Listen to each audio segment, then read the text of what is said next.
لقب پانے والا، مراد غریبوں کی برلانے والا، مصیبت میں غیروں کے کام آنے والا۔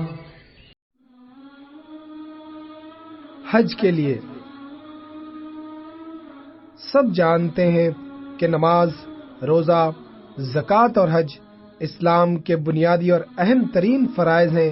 ان میں سے کسی ایک کے انکار سے بھی آدمی دائرہ اسلام سے خارج ہو جاتا ہے، اور ان کا تعارف اللہ کا بہت بڑا نافرمان ہے، اور ان فرائض کے مسلسل ترک کرنے سے ایمان بس کچھ یوں ہی سا باقی رہ جاتا ہے۔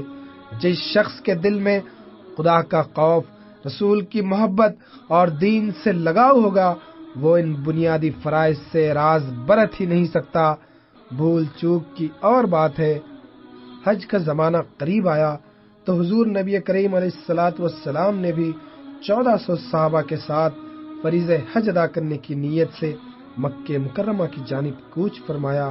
کفار قریش کی کینہ سازیاں اور مسلمان دشمنی پیش نظر تھی کہ بد نصیب ہر آن خدا پرستوں کے ٹکراؤ کے لیے بہانے ڈھونڈتے رہتے ہیں۔ جس کے دل میں کھوٹ ہوتی ہے وہ دوسروں کو بھی اپنا ہی جیسا سمجھتا ہے۔ اس خیال سے قربانی کے اونٹ مسلمانوں نے اپنے ساتھ لے لیے اور حج کا لباس احرام بھی پہن لیا، تاکہ قریش کو کہیں یہ دھوکہ نہ ہو جائے کہ پیغمبر اسلام حملہ کرنے کے لیے مکہ میں آ رہے ہیں۔ حکم دیا گیا کہ جو مسلمان حج کرنے کے لیے چل رہے ہیں وہ اپنے ساتھ بس تلوار تو رکھ سکتے ہیں، مگر کوئی اور ہتھیار نہیں لے جا سکتے، اور تلواریں بھی کھلی ہوئی نہ رہیں، ان کو نیام میں رہنا چاہیے۔ یہ حجاج کا قافلہ تھا۔ محمد صلی اللہ علیہ وسلم اس کے امیر اور سالار تھے۔ مقصد صرف فریضہ حج کی ادائیگی تھا۔ قربانی کے اونٹوں کی قطاریں، جسموں پر جامع احرام اور لبوں پر لبیک اللہم لبیک کے دل نواز زمزمے، بس تلواریں ضرور ہمراہ تھیں، اور اس زمانے میں پانی کے برتنوں، کھجور اور ستو کے تھیلوں اور سائے کے لیے چادروں اور خیموں کی طرح تلوار کا رکھنا بھی ضروری تھا۔ کوئی عرب کسی عزیز و قارب کی موت کو پرسہ دینے کے لیے بھی کہیں جاتا تو تلوار ضرور اس کے ساتھ ہوتی۔ مدینہ سے چند منزلوں کے بعد ذوالحلیفہ نامی ایک مقام آیا، جہاں اس مبارک قافلے نے پڑاؤ ڈال دیا۔ حج کے ابتدائی مناسک کا یہاں سے آغاز ہو گیا۔ مکہ سے ہجرت کے بعد حضور نبی کریم علیہ الصلوۃ والتسلیم کا یہ پہلا حج تھا۔ احتیاط کے مد نظر قافلے حجاج میں سے ایک آدمی کو آگے روانہ کر دیا گیا کہ قریش کے حالات اور دل کا اتا پتہ لگائے۔ ذوالحلیفہ سے چل کر اسپان پر جب توحید پرستوں کا ایک قافلہ پہنچا تو پیغامبر کی زبانی اطلاع ملی کہ قریش تو اس خبر کو سن کر آگ بگولا ہو گئے۔ ان کے نوجوان کہنے لگے کہ محمد اور اس کے ساتھیوں کی اب یہ جرت ہو گئی ہے کہ وہ مکہ میں حج کرنے کے لیے مدینہ سے چل پڑے۔ کیا وہ چاہتے ہیں کہ ہمارے بھائی بندوں کو اسلام کی رغبت دلا کر پھر ہم سے اور ہمارے آبائی دین سے منحرف کر دیں؟ ہم یہ فرض بھی کر لیں کہ ابن عبداللہ اور اس کے ساتھی حج کر کے خاموشی کے ساتھ یہاں سے چلے جائیں گے، اور ان کی ایک تلوار بھی یہاں نیام سے باہر نہ آئے گی، مگر صاحب ان کا یہ خاموش آنا کیا کم قیامتیں ڈھائے گا۔ مکہ کے قیام کے زمانے میں محمد کو نماز پڑھتے دیکھ کر اچھے خاصے ہوش مند لوگ مسلمان ہو گئے۔ ان لوگوں کی تو خاموشی بھی بولتی ہوئی تبلیغ ہے۔ ہم مدینے کے اس قافلے کا یہاں آنا کسی طرح گوارا نہیں کر سکتے، چاہے عرض حرم کو خون سے رنگین ہی کیوں نہ ہونا پڑے۔ گھر پر تو ذرا سی چینٹی بھی شیر ہوتی ہے، اور ہم تو صنادید قریش کی اولاد ہیں، بھلا اپنے گھر پر اس ذلت کو قبول کر لیں؟ یہ تو ایک طرح کی ہماری شکست ہوئی۔ مدینہ پہنچ کر بھی محمد اور ان کے ساتھی مکے کا خیال نہیں چھوڑتے۔ جو تلواریں بدر اور احد میں چمک چکی ہیں، کیا مکے میں نیاموں میں ہی لپٹی رہیں گی؟ کفار قریش جو مدینہ پر چڑھ گئے تھے، مکہ سے چند منزل دور مسلمانوں کے آ جانے کی اطلاع پا کر بھلا کس طرح خاموش بیٹھے رہتے۔ ان میں انتقام و عداوت کی ایک لہر دوڑ گئی۔ تیاریاں شروع ہوئیں۔ عکاظ اور مینا کے میلوں میں جانے کے لیے نہیں، حضرت محمد صلی اللہ علیہ وسلم اور آپ کے سرفروش صحابہ سے جنگ کرنے کی غرض سے خالد بن ولید کی قسمت کا ستارہ ابھی تک کفر کی ظلمت میں چھپا تھا۔ ان کی سرکردگی میں 200 بہادر اور آزمودہ کار قریش اسفان کی طرف چل پڑے۔ یہ مقدمۃ الجیش تھا، اصل فوج تو پیچھے آ رہی تھی۔ کفار قریش کے تیوروں سے عتاب و قبگی کے شرارے نکل رہے تھے، مگر قدرت مسکرا رہی تھی کہ نادانوں، تمہارے کمانڈر جس کی تلوار آج کفر کی حمایت میں بے نیام ہے، ایک دن ایسا آئے گا کہ یہی تلوار اسلام کی حمایت کا حق ادا کرے گی۔ رسول اللہ کو کافروں کی نقل و حرکت اور ان کے ارادوں کی اطلاعیں ملتی رہتی، اور قریش کے بھی آدمی لگے ہوئے تھے جو یہاں کی اطلاعیں ان کو جا کر دیتے۔ قریش نے عروہ بن مسعود ثقفی کو رسول اللہ کی خدمت میں بات چیت کرنے کے لیے بھیجا۔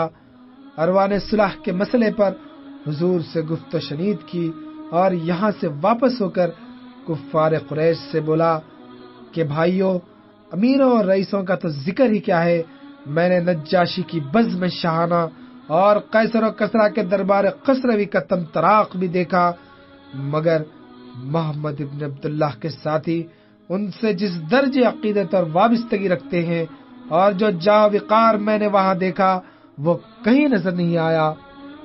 عروہ سے گفت و شنید تو ہوئی، مگر کوئی بات پورے طور پر طے نہ ہو سکی، اس لیے حضور نے حراش بن امیہ کو قریش سے اس مسئلے پر بات چیت کرنے کے لیے روانہ فرمایا، مگر قریش بدعہد اور کم ظرف نکلے اور معاہدہ شکن بھی۔ سفیروں اور ایلچیوں کا اس دور جاہلیت میں بھی احترام کیا جاتا تھا، لیکن یہ لات و حبل کے پجاری تھے، خدا ناشناس، نامنصف، ظالم اور چچورے بھی۔ انہوں نے پہلے تو سفیر نبوت کے سواری کے اونٹ کو ہلاک کر دیا، پھر خود ان کے ساتھ بھی یہی سلوک کرنا چاہتے تھے۔ وہ تو کچھ قبیلوں کے لوگوں نے بیچ میں آ کر بلکہ مزاحم ہو کر انہیں بچا لیا، ورنہ ان کی جان جانے میں کوئی کسر نہ رہی تھی۔ ابھی گفت و شنید کا سلسلہ ختم نہ ہوا تھا، مگر قریش سے ضبط نہ ہو سکا۔ انہوں نے اپنی فوج کا ایک دستہ مسلمانوں کے اس قافلے پر حملہ کرنے کے لیے مکہ سے روانہ کر دیا۔ مسلمان بھی غافل نہ تھے، وہ جانتے تھے کہ قریش چھیڑ چھاڑ سے باز آنے والے نہیں، وہ کسی نہ کسی عنوان سے اقدام ضرور کریں گے۔ مسلمان سپاہیوں نے حملہ آور قریش کو چھاپا مارنے اور قتل و غارت گری کرنے کا موقع ہی نہ دیا۔ کفار قریش مزاحمت کے لیے تل گئے تھے، مگر انہوں نے دیکھا کہ مسلمان تلوار کا جواب تلوار سے دیں گے، برابر کی ٹکر ہوگی، حالات نازک ہیں، زیادہ شیخی اور اکڑ دکھائی تو جان سے ہاتھ دھونے پڑیں گے۔ نجات اسی میں ہے کہ خاموشی کے ساتھ اپنے کو ان کے حوالے کر دو۔ سانپ ہر جگہ ٹیڑھا چلتا ہے، مگر بامبی میں اسے سیدھا چلنا پڑتا ہے۔ ہر جگہ سختی اچھی نہیں، مصلحت دیکھ کر کہیں کہیں آدمی کو نرم بھی بننا پڑتا ہے۔ قریش کے اس دستے کو گرفتار کر کے صحابہ رسول اللہ کی خدمت میں لائے۔ کفار سمجھ رہے تھے کہ آج جان کی خیر نہیں، یہیں جنگل میں ان کی گردنیں اڑا دی جائیں گی۔ حملہ اور دشمنوں کے ساتھ ایسا ہی سلوک کیا جاتا ہے، مگر رحمت عالم نے ان کو معاف کر دیا، بلکہ رہا فرما دیا۔ رسول اللہ اور آپ کے صحابہ تو حج کی نیت سے آئے تھے، چھیڑ چھاڑ، لڑائی اور کسی قسم کا ٹکراؤ ان کا مقصد ہی نہ تھا۔ وہ صلح اور امن چاہتے تھے، اور اسی کے لیے آپ نے حضرت عثمان بن عفان رضی اللہ عنہ کو قریش سے صلح کی بات چیت کرنے کے لیے مکہ روانہ کیا۔ سعید کے بیٹے ابان مکے میں تھے، حضرت عثمان کی ان سے قرابت تھی۔ سعید بن ابان کی حمایت میں حضرت عثمان مکہ پہنچے اور کفار قریش کو رسول اللہ کا پیغام سنایا۔ جب ایک پیغام صنادید قریش تک اسلام کے سفیر اور ایلچی نے پہنچایا تھا تو اس کا جواب دینا ضروری تھا، اس پر گفتگو کرنی تھی تاکہ مسئلہ واضح ہو جاتا، مگر انہوں نے ایسا کرنے کے بجائے حضرت عثمان کو نظر بند کر دیا۔ یہ دنیا بھی عجیب ہے کہ یہاں کہیں واقعہ ہوتا کچھ ہے اور بہت سے واسطوں سے دوسری جگہ پہنچتے اس کی نوعیت کچھ ہو جاتی ہے۔ لوگ زیب داستاں کے لیے بھی اپنی طرف سے اضافے کر دیا کرتے ہیں۔